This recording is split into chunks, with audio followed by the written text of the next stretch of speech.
चिरकुंडा के तालडंगा स्थित कुमारधुबी स्टेशन मोड़ चौक में नन्हे भाई के नेतृत्व में सरयू राय चिरकुंडा नगर परिषद क्षेत्र में पहुंचे। वहां उनका जोरदार स्वागत किया गया।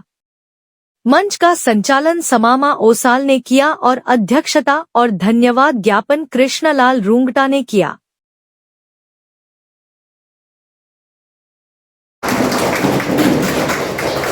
आशीष सिंह जी सब चाहेंगे कि उदय सिंह जी को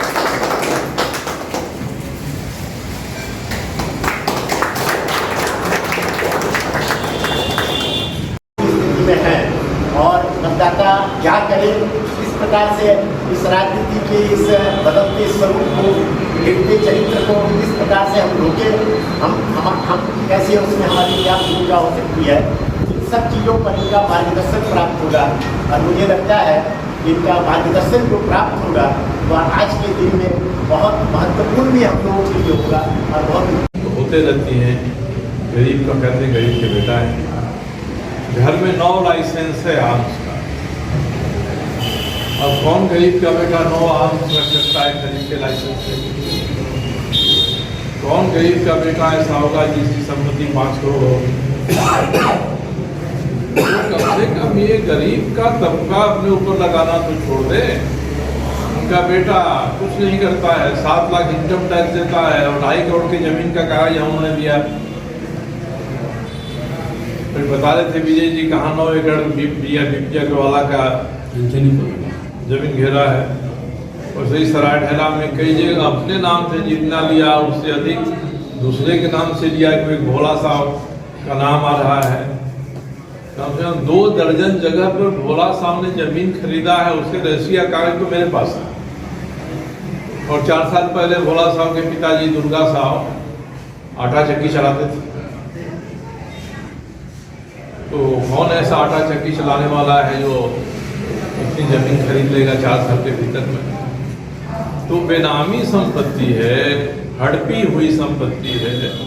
लगता है पुराने जमाने का कोई जुल्मी जमींदार होता था, कोई ऐसा करता होगा। आज के जमाने में भी कोई इस तरह का जुल्म करेगा, शासन प्रशासन चुप रहेगा, तो लगता ही नहीं है कि हम लोग किसी शताब्दी में जी रहे हैं। तो इस हालात को बदलना है तो ऐसे व्यक्ति को, ऐसे आदमी को ठोकर मारना चाहिए। वो काफ़ी मत क्यों करिए, चर्च को फैलाइए, जो उसको भ्रम अभी तक है उसका भ्रम दूर करिए। देखिए इसका आकलन मैंने नहीं किया है, मैं तो अपनी बात कर रहा हूँ और जो बात सही है वो कह रहा हूँ।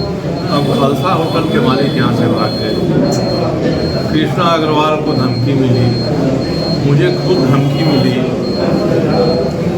अपने गांव के आसपास के गांवों में 1 एकड़ ज़मीन कब्जा करके चार दीवारी दे दिया है और कभी खंडन भी वो नहीं कर रहे।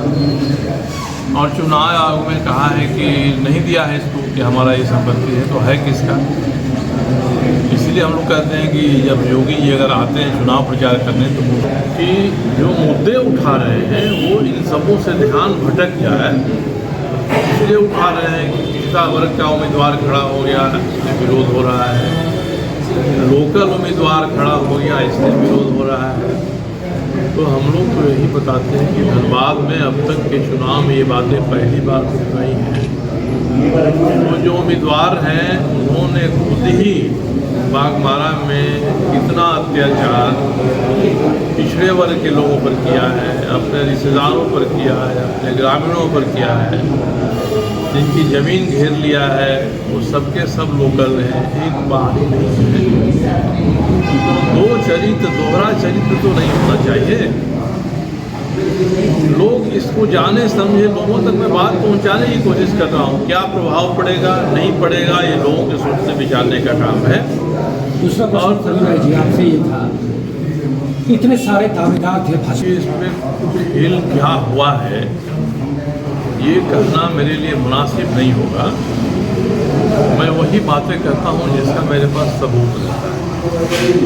मगर इतना जरूर है कि भारतीय जनता पार्टी के प्रदेश के महामंत्री, राज्यसभा के सदस्य हैं श्रीमान आदित्य साहू जी, उन्होंने चुनाव आयोग को शपथ पत्र पर लिख कर दिया है कि ये भाजपा के ऐसे कर्मठ कार्यकर्ता हैं कि इनसे बेहतर कोई दूसरा कार्यकर्ता हमारे पास धनबाद में नहीं है, इसलिए हमने इनको टिकट दे दिया।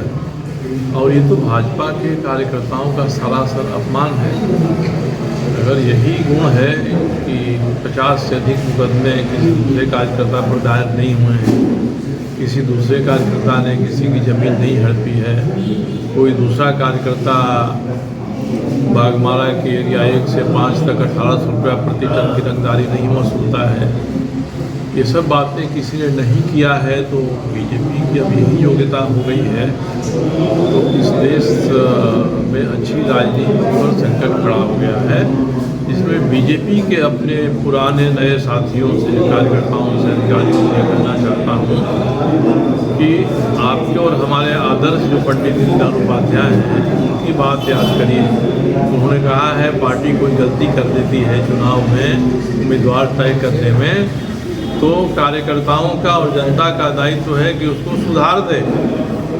परम पूज्य सरसंघ चालक माननीय मोहन भागवत जी, उन्होंने कहा है कि नोटा तो मत दबाओ यार, क्योंकि जो बेहतर उम्मीदवार दिखाई पड़ता है उसको वोट दो। तो हम लोग यही बात कहते हैं यहाँ की जनता से भी कि बेहतर उम्मीदवार दिखाई पड़ता है उसको वोट दो। और भाजपा ने जो गलती कर दिया है, उस गलती को भाजपा अगर नहीं सुधारना चाहती है तो मोदी इतनी बड़ी बड़ी बातें कर रहे हैं, वो बड़ी बातें फीकी हो जाएंगी और देश का बड़ा दुर्भाग्य हो जाएगा।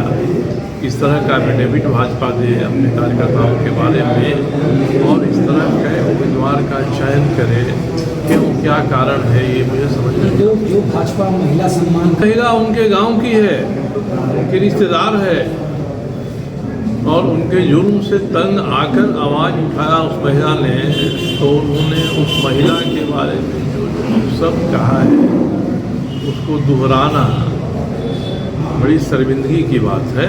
मगर वीडियो वायरल हो रहा है, ये वीडियो तो भाजपा के नेताओं के पास पहुंचा होगा।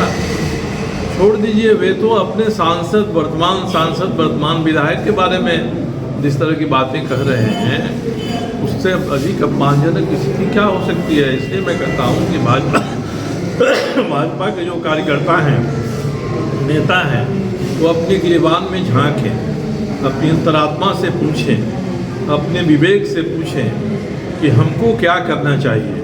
महात्मा गांधी की एक प्रसिद्ध उक्ति है कि time comes when disobedience to law becomes duty. एक ऐसा समय आता है जब अवमानना करना आदेश का ये हमारा कर्तव्य हो जाता है। तो आज भाजपा के मित्रों के सामने यही सवाल है। गांधी जी ने कहा, पूजनीय मोहन भागवत जी कह रहे हैं, पंडित दीनदयाल उपाध्याय जी ने कहा है। एक तरफ ये बातें हैं और दूसरी तरफ आपके प्रदेश के महामंत्री की शपथ पर बात है कि इससे अधिक उम्दा उम्मीदवार, इससे अधिक योग्य, इससे अधिक कर्मठ कौन कौन विशेषण लगाया है, कोई नहीं था, इसलिए हमने किया, उन्होंने कहा है। तो मैं तो आम जनता को छोड़ दीजिए, मैं तो जो भाजपा के लोग हैं उनकी ही जमीन को जगाना चाहता हूँ। झांसी में भाजपा कितनी सीटें जीती जा रही? नहीं, मुझे ऐसा कोई आकलन नहीं है। मजनू महतो ने जिन लोगों की ज़मीन को कब्जा करके रखा है, उनकी ज़मीन को उनके कब्जे से मुक्त कराना या अपने कब्जे में रखना चाहते हैं तो उन लोगों को उचित मुआवजा या उचित कीमत दिलवाना, ये मेरा वादा है और मैं इस वादे पर अडिग रहूँगा। एमपी क्या, केंद्र में मंत्री भी हो जाते हैं, तब भी मैंने जो वादा किया है गरीब किसानों से, उस वादे पर मैं खड़ा रहूँगा और ये लड़ाई जारी रहेगी। इशारा करता है कि प्रत्याशी ने हमारे यहाँ बैठे उन्हें कृष्णा अग्रवाल ने उनको धमकी दिया। उनके सहयोगी साथी प्रतिष्ठान हैं, वो दुबई में जाकर अपने मामा फहीम खां के डर से रह रहे हैं कि वहाँ से जाके अपराधी गिरोह बना रहे हैं, ये जांच का विषय है। मगर मेरे सवाल के उत्तर में झारखंड की सरकार ने ये कहा है कि हमने केंद्र की सरकार को चिट्ठी लिखा है और केंद्र की सरकार ने उनका जवाब कि उस आदमी को दुबई से हम बुलाई और केंद्र की सरकार ने, गृह मंत्रालय ने इसके जवाब में यहाँ की सरकार को सूचित किया है कि हमने विदेश मंत्रालय को लिख दिया है, उसको वहाँ से यहाँ बुलाने की प्रक्रिया शुरू करी। परसों अखबारों में पढ़ा होगा कि एक एस.डी. देवगौड़ा का जो नाती है वो महिलाओं के साथ दुराचार करके जर्मनी भाग गया। उस पर भारत की सरकार ने ब्लू कॉर्नर नोटिस जारी किया है, तो आप इन पर भी ब्लू कॉर्नर नोटिस जारी करके यहाँ बुलाइए। ये काम तो सत्ता का है, शासन का है। हम लोग प्रयास कर रहे हैं ऐसी चीज़ हो जो अपराधी मनोवृत्ति का आदमी है, जो आम लोगों को तंग करता है, उसको दुबई से बुला के उसके डांड में रास्ता बांध के हाथ में हथकड़ी लगा के धनबाद की सड़कों पर परेड करना चाहिए, ताकि किसी की हिम्मत ऐसा काम करने की ना हो। मुझे उम्मीद है कि आज जो मुझे दिखता है, क्योंकि अगर हम सभी लोग मिलकर प्रयास करेंगे कि उन पर जो आरोप लगे हैं मामलों में, केस में, मुकदमे में, उसकी त्वरित सुनवाई हो जाए तो 2 साल के भीतर फैसला आ जाएगा और 2 साल से अधिक की सज़ा के 19 मुकदमों में होगी। और ये होगी तो चुनाव आयोग का कानून कहता है सांसद नहीं रह पाएंगे। मुद्दे उसी मानसिकता से उठाए जा रहे हैं जिस मानसिकता से धनबाद में अगला पिछला भारी हिंसी का मामला उठाया गया है। असली मुद्दे से ध्यान भटक जाए।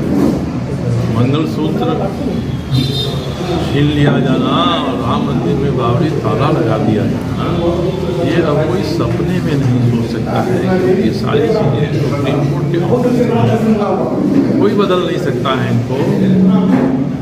और मुझे लगता है कि ये सारी बात हताशा का दिन तक है। लगता है कि अब तक जो चुनाव का परिणाम है, उस परिणाम के प्रति प्रधानमंत्री जी संतुष्ट नहीं है। एनडीए कितनी सीटें अपने कह रहे हैं कि हम 400 पार करेंगे। मेरा तो इतना ही कहना है कि जब प्रधानमंत्री जी को विश्वास है कि जनता 400 सीट पार करा देगी पार्लियामेंट में, तो इतना तो निश्चित हो गया, उनको बहुमत तो मिल ही जाएगा। मोदी जी को बहुमत के बाद वो 400 चाहते हैं पार करना। तो मैं कहता हूँ कि भैया 400 नहीं, आप 399 पार का नारा लगाइए, धनबाद को उसमें से बख्श दीजिए। 399 भी पार हो जाएगा तो आपको उतनी ही ताकत मिलेगी जितना 400 सीट पार करेंगे तब मिलेगी। इसलिए धनबाद के लोगों को जरा उनको कृपा कर दीजिए। और हम लोग प्रधानमंत्री के आलोचक नहीं, उनकी बुराई नहीं चाहते।